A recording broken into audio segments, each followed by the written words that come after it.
My absolute hope is that more women find their way to Bitcoin, especially the moms, because they will influence the next generation and can change history. Hey, everybody, welcome to Orange Hatter. Can you believe this is already the 100th episode of Orange Hatter? I am absolutely blown away. It has been such a tremendous journey. It started with one very simple desire I had, which was to make friends with more Bitcoiner women in the space. And by sharing their story, I hoped to entice more women who are pre-coiners, who are still sitting on the fence about Bitcoin, to hopefully identify themselves in these Bitcoin women's stories and come a little closer to the rabbit hole and check it out. With that goal in mind, I wanted to talk to as many everyday women as possible. I wanted to present Bitcoin as something that is a use for everybody. Your sister, your mom, your daughter, somebody you can stand in line at the grocery store with, somebody sitting next to you at the post office, sitting next to you at the doctor's office. Everyday women. Because Bitcoin is for everyone. It's not just for the famous. It's not just for the rich. It's not just for the influencers. It's for everyone. There is a use case for everyone. And yes, it can be used by refugees escaping political oppression or women who are escaping abusive relationships. But most importantly, I wanted everyday women who are living paycheck to paycheck and accepting our monetary system as an inevitable reality, having no way out, and just being victims to the inflationary environment that is just running rampant right now. And I know a lot of parents are very worried for their children. People are talking about expecting their children's future to be less bright than their own. Generations of parents have placed hope and even expectancy that their children's future will be better than theirs. It is not so. Everybody sees the problem we are experiencing, but not everybody knows the solution to it. So, with Orange Hatter, my goal is to reach as many everyday women as possible with everyday women's stories. Through this project, I have met just amazing people. I went back and revisited the episodes that I have done so far, and I counted up the number of countries in which my guests have had life experiences in, not just traveled through, but lived there. I counted over 30 countries. They cover all the continents except for Antarctica. Are there any Bitcoiners in Antarctica? If you know of anyone, please let me know. I would love to interview them. I've spoken to people who are in their late teens, all the way up to people who are getting ready for retirement. Throughout that age range, then you have people from all different backgrounds. I interviewed Mary Lou, who grew up below the poverty line, and I talked to people like Andy, who is a venture capitalist. So everybody in between. We all have our own personal life story. We all have our own personal reason why we're looking for an alternative to the currency that we are using today. Whether you're in the US and using the US dollar, which comparatively is still relatively stable, or in a country where your national currency is devaluing very quickly, for our own reasons, we have found our solution in Bitcoin. All right, so for the rest of the episode, what I'm going to do is switch back and forth between making exciting announcements about new Orange Hatter initiatives and playing some of my favorite clips from the women I have interviewed so far. Make sure you stick around, listen to the very, very end. I have a special offer for you that you don't want to miss. So here we go. To kick us off, here is the very first intro to the very first episode for the Orange Hatter podcast. And my very first Orange Hatter guest, Laura. Hi, everyone. Welcome to the first episode of Orange Hatter. I'm so excited to launch this project to share stories and conversations with women in the hopes that I can help you get interested and curious about this thing called Bitcoin. My very first guest is Laura from Italy. Okay, hello everybody. Ciao. And from this salute you can understand that I'm Italian and I'm speaking from Milano, maybe one of the two most important cities in Italy. And the first time I heard about Bitcoin, it was during the COVID lockdowns because we had in Italy a lot of problems. Also in my town is in the north of Italy that had that lots of problems that worldwide are known. I'm a normal person. I have a normal job, so I have no money to invest, and Bitcoin was not one of my targets. The first things it was to recognize that I was completely financial illiterate completely. I didn't know anything about money, about financial, about economics. I was so ignorant about this topic. But I work with a nice job in a commercial office. My income is 1,200 euros, and I have to pay a lot for rent for the house, a lot for groceries, a lot for energy bills. So I remain with maybe 100 euros in the pocket that I can do all my I have to do everything with this. I really understand why I am so poor in my 54 years. I work from 30 years and I don't have money as a store of value. And now I understand why I don't have. Everything has changed because first off, I saw a light. We used to say in Italy, I don't know if it's the same in the States. I saw a light at the end of the tunnel. I understand that Bitcoin is a freedom tool. If you want to listen to Laura's story, please go back to the beginning of the episode history and start with episode 1. She talks about her personal financial experience with such honesty. Laura is super passionate and working with local merchants in Milan to try to create something similar to Bitcoin Beach. She's such an amazing person to get to know. The next person I want to highlight is Nancy. Nancy is probably half Laura's age. Her life is just beginning. She's a young woman in Tanzania. She has a toddler. She's just starting her journey as an adult, and she's really quite ahead of her time, even as a young adult, working with her husband very deliberately to look for ways to safeguard the value of their savings. I want to highlight her background and then just a quick story about how she found Bitcoin. My parents worked in Botswana and then Zimbabwe, and then we moved to Papua New Guinea in the South Pacific for most of my childhood, and then moved to Tanzania when I was 16, did 2 years of high school here, and then went to Cape Town, South Africa, and moved back here to Dar es Salaam, where I currently am. I'm married to Don, and that is how I got to know about Bitcoin. When we met, to be as frank as possible, we were both terrible with our finances. We didn't have any savings. When we started dating, we thought it would be nice to kind of put some money into a joint pot to spend on our dates. In Tanzania, they have mobile money, so your phone, you can send money to your phone and store it on your phone. And so we started just by doing that.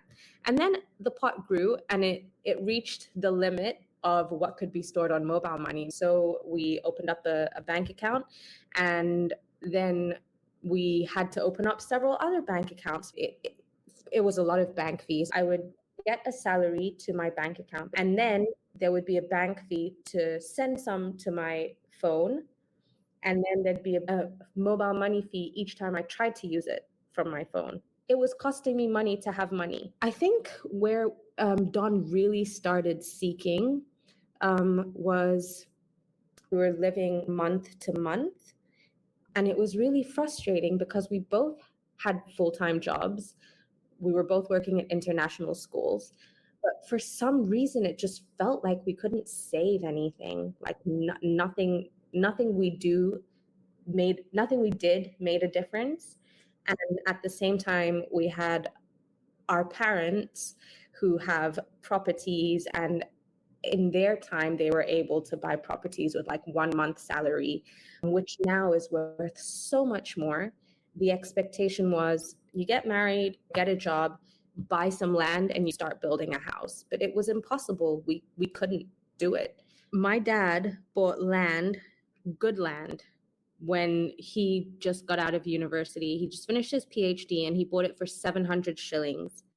That same plot of land would probably go for like upwards from 200 million shillings now. And so Don was feeling really frustrated with that whole situation. So I said, find us a way, find us a place where we can put our money that's safe, that where we can stand a chance to start to save. And he found Bitcoin. So, as you can see, Nancy and Laura, two very different women, different age group, literally from different continents, different life background, coming to Bitcoin with a common goal of somehow safeguarding the money that they earn through their hard work. I've also interviewed, as I mentioned before, many women from different cultural backgrounds. I'm going to highlight a few of the women here.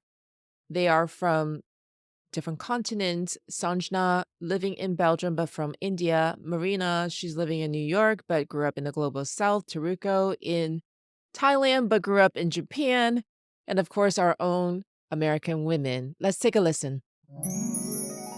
I'm based in Belgium. I've lived here my whole life. My husband, he's from the US, I'm from Europe, but we're both originally from India. I was born in the US, half Mexican, half American. I lived in the US until I was 5. And then I grew up in South America, Mexico, Bolivia, Colombia, and came back to the US for college. So I'm American, but I grew up in Latin America. I was born and raised in Japan. I was interested in the world outside of Japan. So as soon as I hit college, I started traveling around the world. So far, I've probably visited more than 70 countries, but I stopped counting after 50 countries, so I don't know exactly. I am 29. I live in Midland, Michigan, a fairly rural area. I was a paramedic. Through Orange Hatter, I've met some just really fascinating women. And one of my favorite guests on the show was Jillian. She has taken so many pivot points in her life that she went from studying film to being one of the early adapters of the internet, working as tech support, and finally, through several more pivots, ended up being a Buddhist psychoanalyst. Fascinating story. Let's take a listen. Many years ago, 55 years ago, I was born in Malaysia. I was raised there till I was 13, and my parents sent me to Singapore to study because they have a better educational system. I went to college in the States because I wanted to study film. I did my master's in East Asian languages and culture, went to live in Japan for a year, and then went to Thailand, and subsequently to the States, to Spain, and then came back to Japan. Isn't that fascinating? And that's just the first half of Jillian's life. Since that point, she transitioned into studying yoga and rolfing, and then subsequently went into cranial sacral therapy, and finally to Buddhism studies. I'll let her tell her story.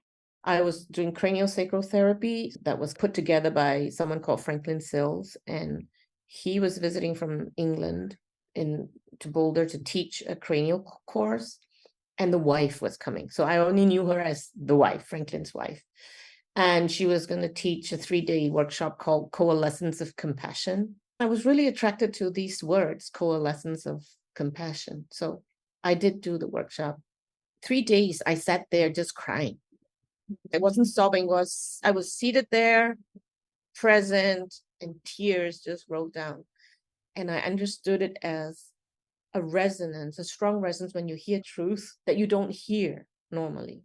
And you see this person in there in front of you, and you can see something you never saw. It's a kind of presence. It moved me so much.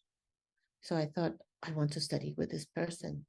And the only thing she was doing was a master's in psychotherapy, in Buddhist psychotherapy. And I'm like, psychotherapy? No, I don't want to study psychotherapy. And then 1 or 2 weeks later, I thought, oh, if Maura, her name is Maura Sills, if Maura is going to teach a singing class, I would go. So why wouldn't I go for psychotherapy, whatever it is? So I said, okay, I'll go. I decided, I applied and I went, and this course was in England, in Devon. So another 2 years plus another year of practice. I was trying to free myself and help people free themselves through therapy, but we will never be free without a free money. And I was like, this white elephant in the room was missing in all this therapy and alignment stuff I'm trying to do. And so we need to align with money. And so that was actually, for me, the last piece coming together. Although probably money is the first piece for many people, but it's like it had to come last for me. I'm like, this is it. This is the final alignment needs to be made. We cannot, right? The Buddha was able to do it, but how many people can be Buddhas? He had to go through he lived in a time of manipulated money. Even though he had it, but it's still, he was worried about, concerned about other people. And he was looking for a way within, right, to find happiness and peace and equanimity in that world. And he found it, right? And he taught us, he gave us the teachings. But imagine if that money part was taken care of. I gave a presentation on Bitcoin and spirituality.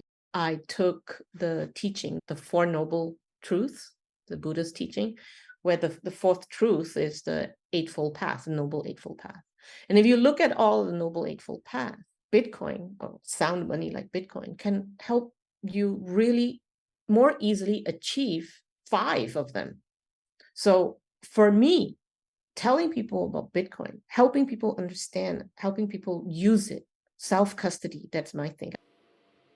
I've heard a lot of different people share the idea that they believe Bitcoin is a godsend, but I've never looked at it through the lens of Buddhism before. So I have found Jillian's discussion absolutely fascinating. If you'd like to hear the rest of it, make sure you go to Orange Hatter Podcast, episode 85. Through the many conversations that I've had with Orange Hatter guests, I came up with an idea that all of these fascinating women spread all around the world. Wouldn't it be amazing if we can get everybody in the same place, in the same room, under the same roof, going through the same experiences and being able to feel absolutely free to speak our mind because we each understand and agree on fundamental views about the world? And so I dreamed up this idea of doing an Orange Hatter women's retreat. Started spreading the word and asking people for locations, and came across Amanda, who is part of the Bitcoin Yucatan project in Merida, Mexico. And we just absolutely hit it off. We literally see the world through basically the same lens. And long story short, we created the Yucatan Orange Hatter Women's Retreat, which will be taking place March 16th through the 20th in 2024. And since then, even as I talk to more and more women who are in different beautiful locations of the world, The idea is that we will eventually have a Orange Hatter Women's Retreat on every single continent to make it really easy for Bitcoiner women to gather and to share and elevate their energy so that we can do what we believe so deeply about, which is to spread Bitcoin to every corner of the earth. So, if you've not heard about the retreat before, our retreat is now closed for March. So, keep an eye out for future retreats. They will take place in Yucatan or elsewhere. I am talking to several different women about different locations right now. And make sure you add your name to our email list. Go to www.orangehatter.com and you'll find under the tab labeled Retreat, Yucatan, and then also other locations. You can enter your email address there and we'll keep you posted. And now let's keep going. I'm having so much fun listening back to all of these women's interviews. I want to introduce a couple more women. They're American with different backgrounds. Let's take a listen. I'm a single mom and my daughter's 26 now. And I learned about blockchain and Bitcoin about 5 or 6 years ago. My background's law. I didn't know a lot about finance. I wasn't interested in finance until I kind of, learned about Bitcoin and this area. I have 3 adorable children, and they're all under 7. So I have 7, 5, and 1. So we're just starting the elementary school craziness and after school activities and meal planning, house management, all sorts of fun stuff like that.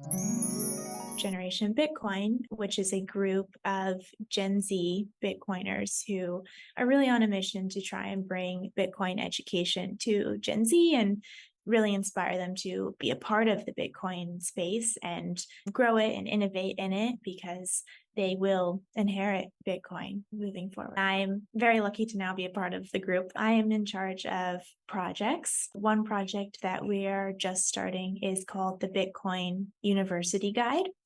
It's important for students to feel encouraged to embrace Bitcoin. Their world is changing a lot, but Bitcoin is kind of hope, and that Bitcoin is for everyone. So this is really where the Bitcoin University Guide comes in. Let's hear a little bit more from our American women. First one is Sarah. You heard from her just a little bit ago. She has 3 young children, all under the age of 7. Also, Lindsay, a very interesting first encounter with Bitcoin, and Mel, who came into the Bitcoin space through antiques. Let's take a listen. My husband is a musician, and as you can imagine, the COVID pandemic shutdowns did not do very well for musicians and public performance, the arts in general. So we were in a very scary situation where in the blink of an eye, our projected income for the year went to 0 because every gig fell off his calendar. There was just a lot of fear, but also time. And he started looking into Bitcoin specifically as this new technology in finance. He started researching Bitcoin. A lot of people are like, why not just stay with money? It's working okay. Why not just stay with money? I don't feel the need. Or when I say money, why not stay with dollars, like credit cards? Why not, whatever? And I'm like, well, there is something better. There truly is something better. And we know how to appreciate tools for their purpose and even antiquated tools, like a phonograph, like an Edison phonograph, Victrolas, like we have Victrolas. But there's also things that just work better with new technology. And I think that's something that's really exciting to think about is like, this is, or maybe even just like a vocabulary to put Bitcoin in is like, this is just a new technology. It's just a new way to think of and use currency that is more secure, holds its value, and is really going to be even more scalable. Sarah talks about how she's planning to use Bitcoin in her life, which is really for college planning for her 3 young children, instead of investing her money in a 529 college savings fund. She decided that it would actually make more economic sense to save for her children's college in Bitcoin. If you know someone who has young children and are wondering if Bitcoin is something that would be applicable to them, please direct them to Sarah's episode. Her episode actually was divided into several smaller parts. This is in the early days of my podcast. Sarah's episodes run from 47 to 51. Check it out and share it with your friends. Next, let's listen from Lindsay. She is a neonatal intensive care nurse and has a fascinating story about how she first came across a Bitcoiner. I found myself on a first date with a guy who was a Bitcoiner. And I met the guy for dinner and we were just getting to know each other, talking about our lives, our backgrounds, what we were doing in Nashville. I live in Nashville, Tennessee. And it comes out that this guy is preparing to buy a house. And actually, as of that day, had seen a house and put an offer on it. But he was waiting to hear if his offer was going to be accepted because the offer was in Bitcoin. Next, we'll hear from Mel, an antique reseller.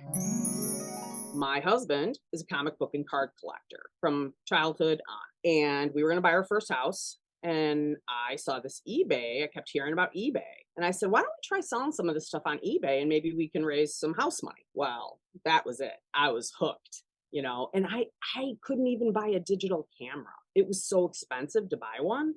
I bought a scanner. I would lay things on it. I would put a blanket on top. I'm a completely clueless financially. I have nothing. We grew up with nothing. We didn't know anything about the stock market, know anything about anything. We're not taught that in school. The only thing my mom taught me, which I'm really annoyed about to this day, money's only good for the things it buys. There's been two things in my life that I could see straight down the line. One was selling online. I could see it straight down the line. 20, 25 years, everything was going to be online. And Bitcoin is the second thing in my entire life that I've ever felt like that. 20, 25 years, straight down the line. Here's another American woman that I interviewed with an interesting perspective on Bitcoin and how it changed her outlook for the career that she had chosen that she was so originally motivated by, but now seeing it completely through different lens. Let's take a listen to Amy's story. My dad, he owned several businesses. He was a general contractor. And I feel like he always was feeling like the state and the federal government were just putting too much on him as an employer and taking too much of what he was earning. And he was always resentful of that. And he would also say things like, you really don't own your house because if you don't pay your property taxes, the government can take it from you. So he was always railing against the system in that way. And then my ex-husband was a huge pro-medical marijuana, anti-state kind of person. And so I think that I had a lot of freedom inclinations from those two influences. And then during COVID, I guess that's really when the light for me. Because my background, I said, was in science. My doctorate's in microbiology and molecular genetics. And when I saw the response to COVID, it didn't make any sense to me. And then as soon as the government was like, we're going to shut down for 2 weeks, I'm like, it is not going to be 2 weeks. This is like a lot of the freedom grabs they did after 9/11. I remember noticing that back then, all the freedoms we were losing. And I've been practically resentful of going through TSA every time I have since, which has been many, and thinking it's ridiculous we're still doing some of these things. And Vermont was extremely, extremely compliant. I felt so alone because I was the only one looking around saying, this is insane. This is not how you should react and deal with a respiratory virus. Everybody's eventually going to get this, no matter how much we lock down and how long we lock down. It's a respiratory virus. And, because it was this small thing that people couldn't see, it was just so fear driven. And it was the same thing with 9/11. After 9/11, the whole fear narrative around terrorism, when it was just used to take people's freedoms away. And And our government, I felt ever increasingly since then, is it's just become like a cancer on our country. Our government has gone further and further away from the values that this country was founded on. I work in higher education, and access to higher education is very important to me. But I realize with our fiat currency and our debt, I mean, things are so broken, and with the vast majority of people that have gotten poorer and poorer versus the 1% or the 0.1% that have gotten richer and richer, this chasm can't be fixed at this point with anything but Bitcoin. And until things come back into balance with people tending toward Bitcoin as a sound money and as a base layer to a new financial system, the folks that I work with, I don't think that they're just going to be able to change their lives by attaining a college degree. I think that they're working within a system that's so broken that that system needs to be fixed first. But I feel like I got one foot out of the higher education world because it's kind of like burst the bubble. It's made me feel like my job won't make a difference, because fundraising to make college more accessible doesn't matter when the fiat system has screwed things up so badly. Working in philanthropy, the other realization I've had is that the people that are in a position to make large philanthropic gifts have benefited. They've been on the benefiting end of the fiat system. And to me, it's so appalling now to realize that now they're giving that money back to the other people that they essentially stole it from, whether they weren't like wittingly doing that, but that is essentially the reality.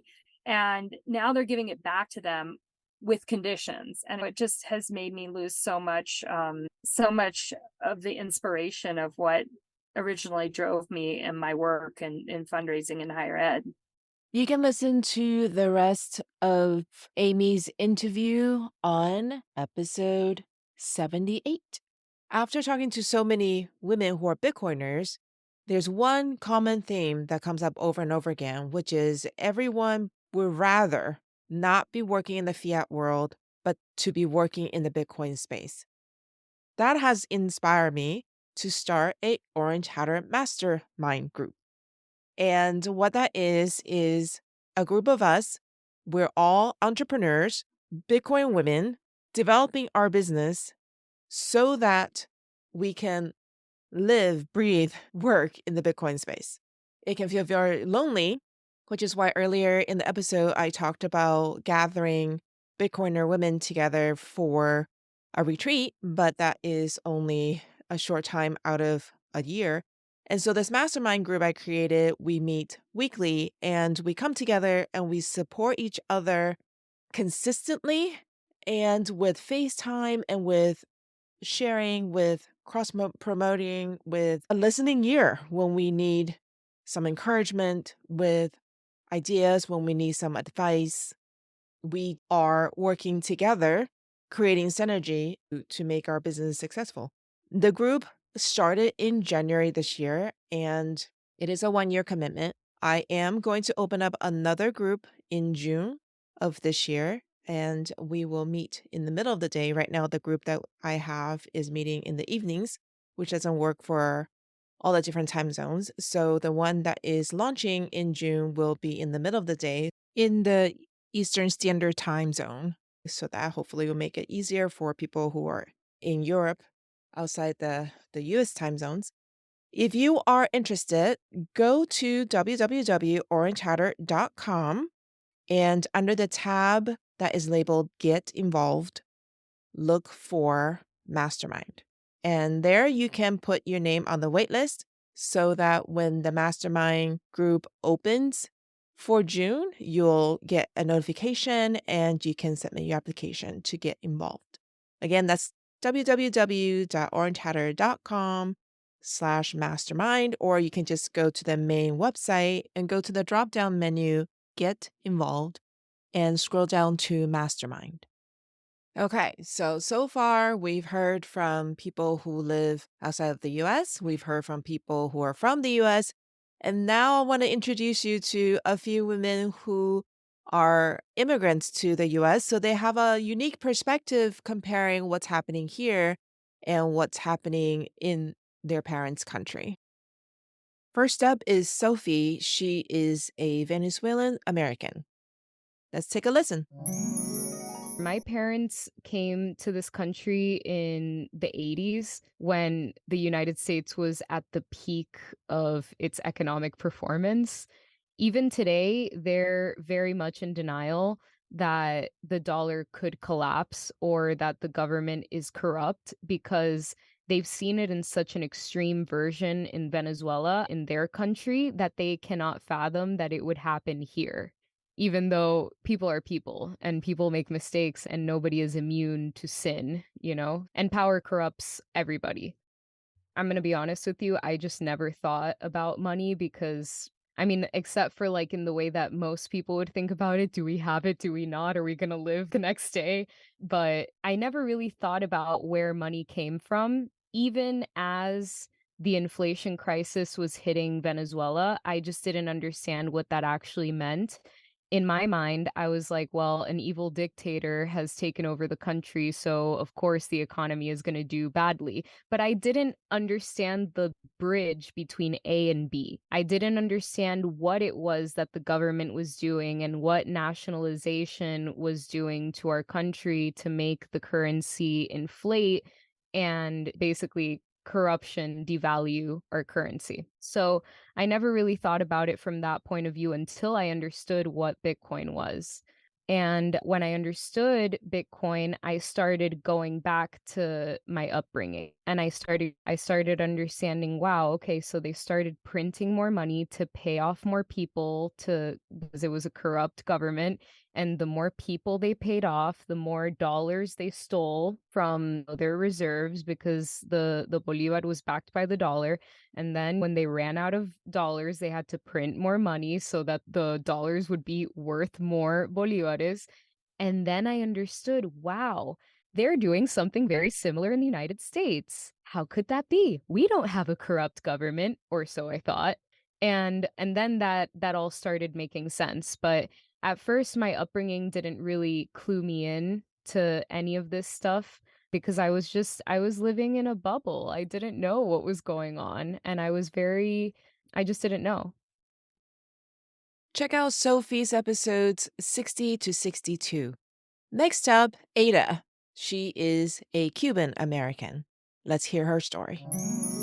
I am from Cuba, so I had a little bit of background of how hard is to not have an economy or not, or you don't even think about it because the situation is so bad that at some point you don't even care about that anymore because there is like no crisis, no temporary crisis. It's a complete, the full year crisis that you have in your country. Your money is not valuable at all. Your lives becomes just to worry about the food that you're gonna put on the table that day because you cannot plan ahead. You cannot plan for retirement.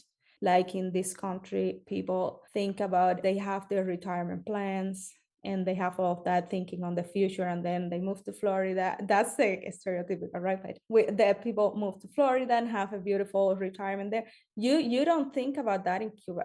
People, what they do there, first of all, the lucky ones that have a little bit of money to save, it's the struggle how to save it because our country have changed the currency multiple times.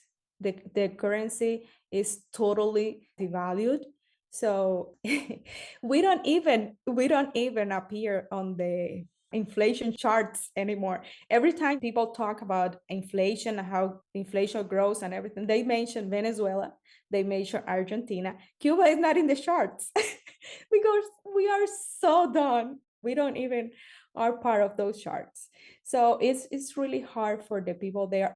People also use like gold, like buy jewelry sometimes to have the savings. And they save in dollars, which is what most of the Latin American countries do, right? And that's the way that they make savings. But for example, my family, for example, they had some savings once, and in one currency, which was not the dollar, was another of our currencies in our country. We had two, and then the government decided to switch, so their wealth diminished, right? They lost a lot of money, and now They changed the currency again and they lost again. And it is constantly like that. It is like that. And for example, right now, my parents, they don't have a retirement right now. So they work so hard. They work for their family, to provide for their family, to build something for their future, to have something, and there is no value of what they have right now. And it's a really, really, really hard. And that's one of the things that makes me think on Bitcoin, because I want to kind of have something that helps me in the future to not struggle that way like they do it in our country. And like I said sometimes to people here, is in the US, people see it as an investment. In our countries, could be is something that will save us or will give us freedom from our government, because having a money that nobody can print more, that nobody can change it for something else suddenly or take it from you and freeze your accounts in the bank, having the government hands out of your money, that's awesome. Check out Aida's interview episodes 63 to 66. Next up, we have Liv, who is a German American. I'm originally from Germany, where I've studied psychology, and I've moved 1.5 years ago to America because my husband is originally from here. We actually met in New Zealand while traveling, and then we decided to stay together, and we lived for 2 years together in Germany while I finished my master's there. And then we moved around 1.5 years ago here to America. And while we were in Germany and COVID hit and all those restrictions were a thing and the world was a little bit upside down, my husband was talking about Bitcoin all the time. I was a little bit annoyed at that time, I have to admit, because he was talking in the morning, in the evening about it, and he was just nonstop talking about it. And I was like, okay, is it about Bitcoin again? I was a bit interested in a certain way, but also annoyed at the beginning. But then, yeah, we did a lot of hikes and you couldn't really do a lot during COVID. So it's really nice in Germany. You just leave the village and you just go for a hike wherever you are. And we talked a lot and he explained me Bitcoin constantly on a deep level. And then a lot of Bitcoiners here in Michigan, also the South Bend, or sorry, it's the Benton Harbor meetup. All those people, or in Ann Arbor, they have a meetup now where everyone is into those topics of farming, sovereignty, and running permaculture project. And this reminded me a lot also of those events Katie the Russian is organizing, where it's all about the whole system, not just about money. It's about what do we eat? How can we improve that more women can give birth in a normal way rather than having a C-section? How can we improve our medical treatment? And all those kind of other topics, which are very fundamental. And so I thought it was just so amazing to experience it that way. And this is what got me really into Bitcoin. You can listen to more of Liv's story on episode 97. I've learned so much over the last few months of doing the podcast. Every time I talk to people, I have more inspired ideas to get more women involved and more connected in the Bitcoin community. I have launched the Orange Hatter Women's Retreat specifically because there seems to be such a great desire for women in this space to get to know each other and to have the opportunity to build friendships and working relationships so that we can help each other grow. I created the Orange Hatter Mastermind for this reason. Hyper Bitcoinization is going to take every single person's effort. Everybody is a foot soldier. Everybody is a star. My continued goal is to create synergy among women and to create the level of support that is not available elsewhere, especially because this is such a unique group of people. We have shared beliefs that are just not found outside the Bitcoin space. We believe in freedom. We believe in autonomy. We believe in self-sovereignty. And it's almost like it's an unspoken understanding when you say, I'm a Bitcoiner, and somebody else says, I'm a Bitcoiner, immediately you just have that connection that you stand firmly on similar ideals and beliefs, and there's not really even any need for explanation. And a lot of us feel somewhat isolated in our immediate social group. Bitcoin is not yet as popular as we all hope it would be one day. And so, at least for me and a lot of the people that I've spoken to, there are very few that have friends and families that are also Bitcoiners whom they can share exciting news with, or even talk about something frustrating in the news that Bitcoiners can see through, that other people are accepting as just a matter of fact. If that's you and where you are, you feel isolated, don't hesitate to reach out. Go to www.orangehatter.com. There are many ways for you to get involved. I've mentioned the retreat, I've mentioned the mastermind group. I also have a weekly reading group. And even if you haven't read the book that we are discussing right now, come anyway. Come socialize, come meet people. We meet every week, Monday nights, 7 to 8:30 Eastern Standard Time. And all you have to do is send me an email. Our links are private so that we don't get trolls. We unfortunately have had that experience. So, just reach out. This is a safe space. We're all women who are trying to further our own education in Bitcoin, as well as share Bitcoin with people we love. So show up. Um, like I said, if you can't make the retreat, come to the reading group. If you want to take it farther and you want to make a living in the Bitcoin space, then consider joining our mastermind. There are many ways to get involved. Okay, so let's keep going. I want to share 3 more stories with you today before we wrap up.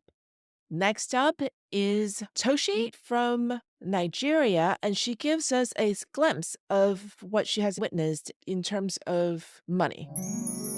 I am Nigerian, so I'm from the eastern part of Nigeria. So we're from a certain tribe called the Igbo tribe.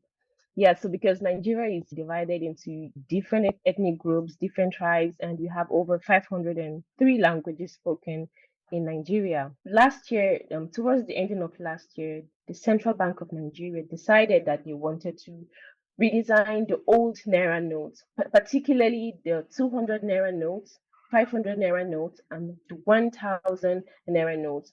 The CBN is Central Bank of Nigeria. So the CBN gave a particular deadline for the circulation of that old Naira notes design because they wanted it to be out of circulation. Hence, the banks should stop giving out that money, that particular old Naira design to the people. And whenever people come in to deposit the old Naira note, it should remain with the bank without it going back into circulation again. But this wasn't the case. The old Naira notes kept circulating and circulating, and then the deadline kept approaching. And the central bank gave an ultimatum that once it gets to this particular date, that old Naira note becomes invalid. It's no longer a legal tender. We see lots of people at ATM points forming long queues just to be able to have access to the newly designed Naira notes. And because, of course, the newly designed Naira note wasn't already in circulation. In fact, I would say it was on a scale of 1 to 10, I would say like just 2/10 of the new design of the Naira note was already in circulation. So it was crazy. In the whole 36 states of Nigeria, not a lot of people had access to the new design of the Naira notes. Hence, people were beginning to form long queues at different ATM points, at different banks. People were forming long queues for hours. Some people would stay for more than 12 hours just to be able to have access to the newly designed Naira note. And, at some point I had to make trips to several locations to see what really is happening. And I think I should still have some of the videos. I don't know. So I started making videos so that people would see what really is happening. And it was crazy and it was devastating. You'd see people would come out as early as 6 a.m. just to be able to withdraw their own money. And at the end of the day, they would not even be able to have access to the money because at the end of the day, you see the ATM would stop dispensing cash, and you see these people who have left their house since 6 a.m. stranded with no money at all. So it was really, really devastating. There was no money. People, for the first time in Nigeria, people didn't have fiat to buy and sell or to make payments for stuff because for a long time, Nigeria, cash is king in Nigeria. A lot of people still use cash to buy things, to make payments, and all of that stuff. So cash is still king in Nigeria. So it was really devastating for business owners, for families, and all of that. So thinking about how the whole financial ecosystem has been, you see that there's a whole level of control. The central bank, or I would say a certain group of people have so much control about money. Now, I was going somewhere, so I stopped to get a cab, and I saw this man. He was kind of like in his mid 40s or early 50s, and he was really devastated. He was just standing there and he looked really helpless, and he was just telling the other guy that he came out to withdraw 5,000 naira, and 5,000 naira is actually less than $10. If you see how crazy that is. So he just came out to withdraw less than $10 just so him and his family can have something to eat for the day. And he was unable to do that. So he didn't even know what to do. He didn't know how to go home or what to tell his children or family about, their feeding and sustenance. So he was just very devastated. And I was just thinking, it's not like this man doesn't have money. He probably does have money in his bank account. But here he is stranded because he cannot access his money because of the whole process of redesigning Naira and all of that. So, at some point I began to see why there is an urgent need for things like something like Bitcoin. You can listen to the rest of the conversation I had with Toshi in episodes 67 to 70. Next up is Carri from Australia. Carri shares openly her personal experience from the point of view of a Jewish descendant and the lingering generational trauma that is experienced through money. I was brought up by a gold bug. So my mother was hyper aware of issues to do with debt, to do with what happened when we came off the gold standard in 1971, when currency stopped being backed by gold at all. And she had painted a very, very bleak picture for me over the years. And really, gold was the only investment that she trusted. And for all the right reasons. Once I started hearing about Bitcoin, not only did I connect very quickly with the problems that it solved, but I also saw a much more hopeful picture for humanity than I had seen at any point in my life, even with gold, because I didn't see gold as hope. I saw gold as a potential escape, as a way of maintaining value when the rest of currency went to zero in purchasing power. But I did not see it as hope for humanity. Bitcoin not only has the capacity to maintain purchasing power against fiat, like gold, but it is transformative in terms of what it does for us as individuals and therefore for society as a whole. And it's a deeply, deeply powerful, world-changing technology like the internet on steroids. I will say this on a very personal note, being brought up by a gold bug and being told every single conversation from the age of 5 and probably less that the world is terrible and there's no hope and Western civilization is broken and is doomed.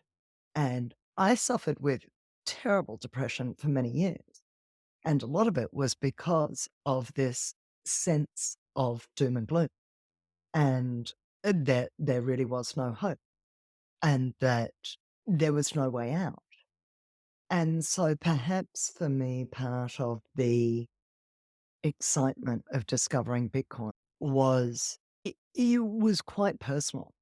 It wasn't just the global south. It wasn't just debt. It wasn't just the next generation and all those kind of altruistic things.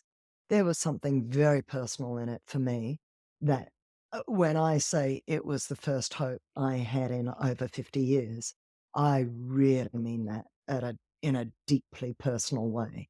And as someone who's Jewish and was brought up with stories of the Holocaust, and my mother was brought up in the UK being bombed, and I've told this story a couple of different places, but, her brothers were fighting in the war. They were both pilots, I think, or one might have been Air Force and one might have been Navy. I might have that wrong. And, cousin in concentration camp, etc.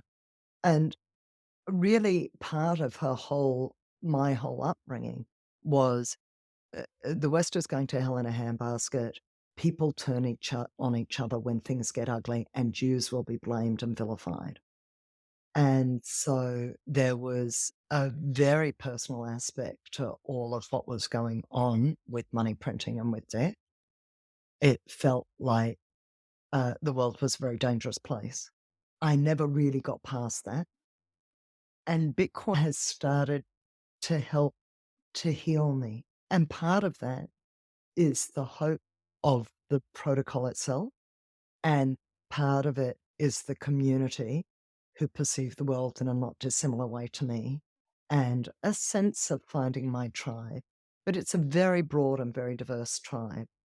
I've been toying recently, as I think as we all do when we first encounter Bitcoin, is this a cult? Am I falling for something here?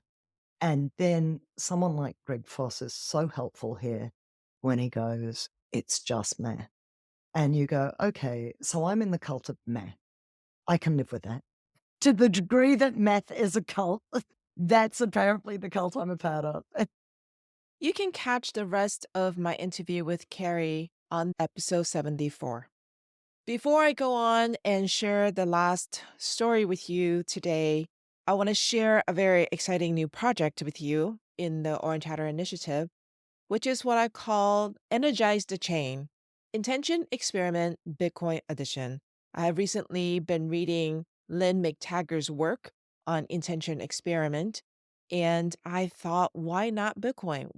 We have so many women who are trying to make a difference in the Bitcoin space, and thoughts have power. So I created the Intention Experiment. You can find it on my website, www.orangehatter.com/intention-experiment. Or you can go to the main webpage and go under the tab labeled Get Involved and find Intention Experiment there. The kickoff is going to be on the last day of the Women's Retreat in Mexico. I think it's really fitting that after the women have absorbed all the wonderful energy and shed negativity and raised our vibration, that it would be the perfect time to kick off our Intention Experiment with women from around the world, and men too. It will only take 15 minutes, 5 minutes to gather, 5 minutes to focus with a breathing exercise or two, and then 5 minutes of sending our collective thought energy toward our intention. I am in the process of talking to different leaders in the Bitcoin space to figure out a measurable metric that we can all send our intention to so that we can start to track the impact of our group intention. And it will be an ongoing thing, but our kickoff right now is going to be on March the 20th. It is a Wednesday, and it will be at 11 o'clock Eastern Standard Time. For more information, go to the webpage and sign up to be on the email list. As we get more details, I will share and also, of course, send reminders out. Let's see what we can do by synergizing our thought energy. It's a new territory for me, but the more women I talk to in the space, the more I realize that we all understand that there is this undeniable energy flow that is moving Bitcoin, and we want to add some oomph to that and, play our part. So if you want to get involved, make sure you go to www.orangehatter.com/intention-experiment and get your name on the email list and join our live stream on March the 20th for the Intention Experiment. All right. So now I want to share the last story with you. Mary Lou is one of my favorite guests, so humble, What an incredible life story she shared on the podcast. And I want to show you a little clip before we wrap up today. I'm Mary Lou, and my husband is Jeff. We've been married 48 years. We have 4 children plus another one we call a son. We have 10 grandchildren so far. And I'm also close with my 3 brothers. And what a blessing to be surrounded by family. So, God and family are the things that are very important to me the most. I feel like the reason I was put here on earth was to raise children into a whole new generation for our country and for our world. So that was my definite main focus. Now that I'm older, I'm retired from my real job. I was director of religious education for the Catholic Church, actually for 5 Catholic churches at the same time.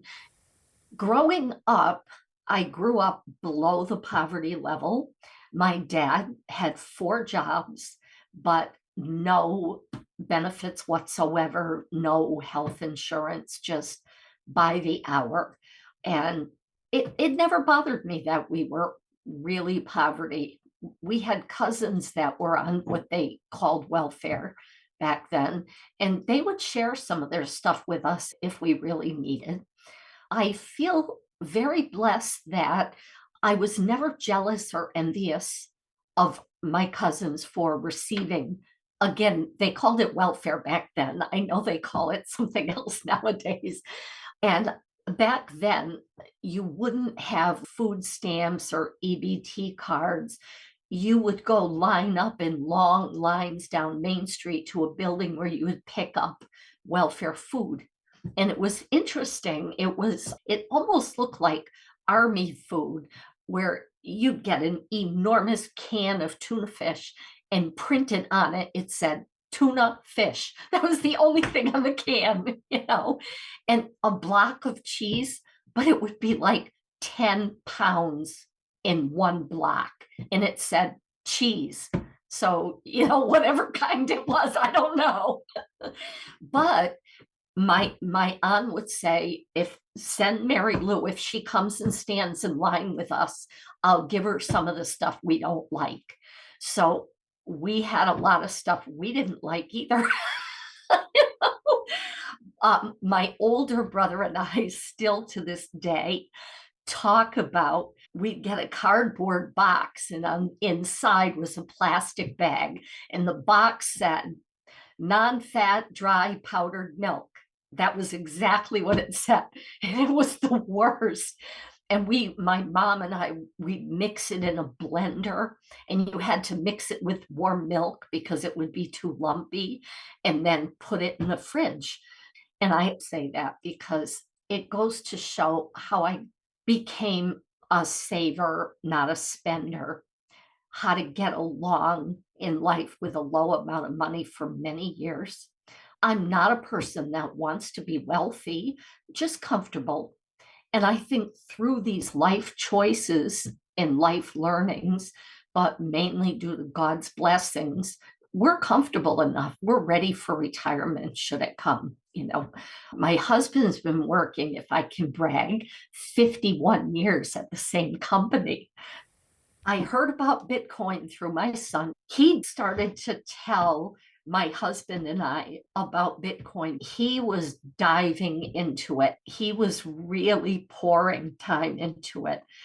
He wanted to share this with us.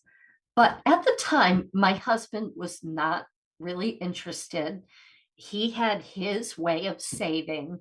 But my son was so on fire. He wanted to tell my husband and I about Bitcoin. I missed a lot of the conversations because I'd be playing with his kids.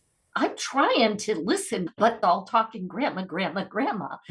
And my son started coming over to my house late at night when all of his kids were home in bed. That way, grandma couldn't be playing with kids. He started giving me articles to read, resources, and his own explanations. And that was the beginnings of me wanting more. I don't know about you, but every time I listen to Mary Lou's interview, I am energized and inspired all over again. If you have enjoyed listening to these stories, please share Orange Hatter with the people that you love in your life. I recently partnered with the Bitcoin Diaries. It is an online store that has fashion wear for Bitcoiner women. The Bitcoin Diaries made a design specifically for Orange Hatter, and you can order the t-shirts with free shipping worldwide through my website at www.orangehatter.com/support us. If you go to the main website, you just go to the drop-down menu where it says support us, and you'll see the 3 different designs, 1 for the podcast and 2 for the women's retreat. You can support actually 2 Bitcoiner women at the same time. If you go there and place an order for the t-shirts, she took great care to make sure that her designs are feminine and created with the women in mind. So go check it out. You can follow the link and get to her website and check out her other designs as well. And if you use the Orange Hatter coupon code, you get 10% off. That's Orange Hatter in the coupon code field, and you'll get 10% off of your entire order. So that's a really great way for you to support us, in addition to sharing our Orange Hatter episodes with people. If you haven't heard all the different women's stories on Orange Hatter, I encourage you to go back and check them out. There are so many amazing women sharing their stories on Orange Hatter. I just couldn't go back and take a clip from all of them. There's Violetta, who started her music career on Italy's X Factor and now is a passionate advocate for musicians to have self-sovereignty over their music. There's Vivian, a Chinese Canadian who is a young woman who is active in the Bitcoin space, passionate about sharing Bitcoin with her podcast. I did an episode with 2 young women, one in college and one a recent college grad, discussing what it's like to live with a family who is passionate about Bitcoin. Ali, who is a nanotechnology scientist, homeschooling her 2 kids. Elena, who is another Venezuelan American, reflecting her experience in the US compared to her parents' experience in Venezuela. Praven, who is passionate about sharing the gospel as well as Bitcoin. Krista, who started Access Tribe for women in Bitcoin in order to create a community for entrepreneurs. Noling, who is from Kenya. So many stories. Please make sure you go back and check them out. And if you listen to an episode and you think of someone in your life who might resonate with the story, share the episode with them. Women to women stories are really, really powerful, and you never know what will click for someone and entice them to come closer to the Bitcoin rabbit hole. Okay, so you've made it this far, and thank you for staying with me. I promise that I have a special offer for you. If you are thinking about attending the Nashville conference, the one that is put on by Bitcoin Magazine, that's taking place in July, I have a special coupon that you can use. This is considered a financial aid that is offered. It is a 50% off coupon for women who are wanting to purchase the general admissions ticket for the Nashville July 2024 conference. Please use the code OrangeHatter50, OrangeHatter50 for 50% off. This coupon is limited in number and it's reserved for women only. So make sure you take advantage of it. And if you try to use the coupon code and it's not working, it means that we've reached the limit of the number of coupon used. So unfortunately, you'll be out of luck then. So make sure you take advantage of it as early as possible. I want to thank you again for sticking with me and celebrating the 100th episode of Orange Hatter Podcast. I appreciate you so much. Come back and keep listening to amazing Bitcoiner women's stories, and make sure you get involved. As I mentioned before, there's the weekly women's reading club, there's the women's retreat, there's the mastermind group, there's the intention experiment. And if you just have any comments, if you have feedback, you can send me an email directly, tally@orangehatter.com. Thank you so much, and I will see you in the next episode.